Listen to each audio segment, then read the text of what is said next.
une forme de protection. La réaction mondiale a été importante. Je veux dire, elle est considérée comme une des plus grandes initiatives par rapport à la question climatique. Ça a été fortement documenté, ça a été annoncé au World Economic Forum et il y a eu une réaction qui était conséquente.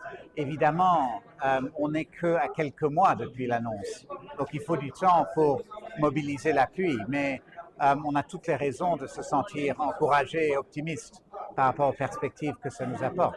On vit dans un monde qui ne fournit que des mauvaises nouvelles. Le Congo a fourni une bonne nouvelle et je crois que ça s'est fait remarquer et ça continuera à le faire.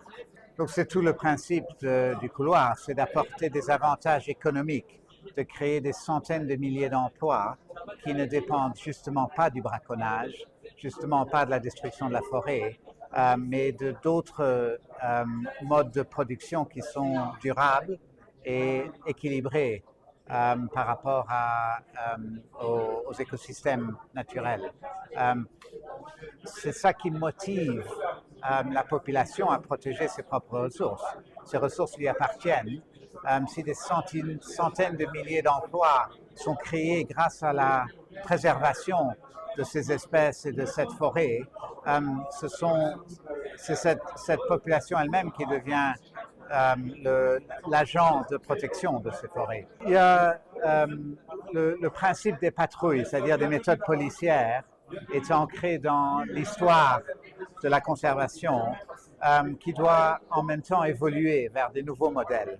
Parce qu'on ne peut pas protéger un pays aussi grand, les ressources d'un pays aussi grand avec uniquement des méthodes policières. Il faut s'appuyer sur une vraie volonté des ayants droit, de la population, de préserver ces ressources. Et pour ça, il faut une relance économique massive sur des bases de ce qu'on appellerait donc l'économie verte.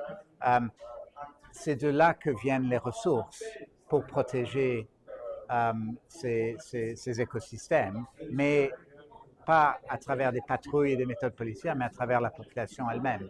La démarche nécessite avant tout un échange avec ces communautés qui est préalable à toute intervention. Ceci dit, à l'Est, mais également, par exemple, dans la province de la Chopo, il y a déjà des initiatives pilotes qui ont fait l'objet de ces exercices d'obtention de consentement des populations et qui se matérialisent à l'heure actuelle. Donc, au Nord Kivu, c'est ce système de protection des communautés dans les zones les plus vulnérables. On est tous conscients de l'extrême difficulté des populations vivant dans le Nord Kivu.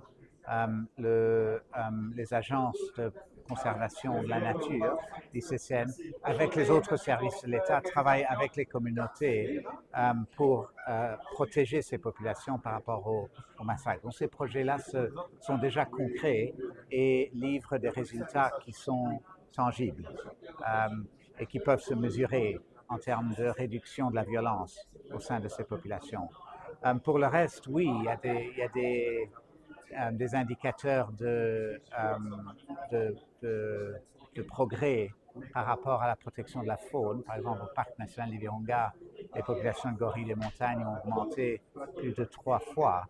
La faune de savane, en moyenne, les grands mammifères de savane ont augmenté de plus de 400% sur les 10 dernières années. Donc ça, c'est des indicateurs que ces modèles qui s'intègrent dans l'économie et qui apportent des bénéfices conséquents en termes d'électrification, de relance économique, relance des entreprises, relance agricole, ont des conséquences par rapport à la biodiversité. Si un écosystème naturel est considéré comme important par rapport au bien-être des populations, c'est eux-mêmes qui vont s'assurer que ces écosystèmes survivent.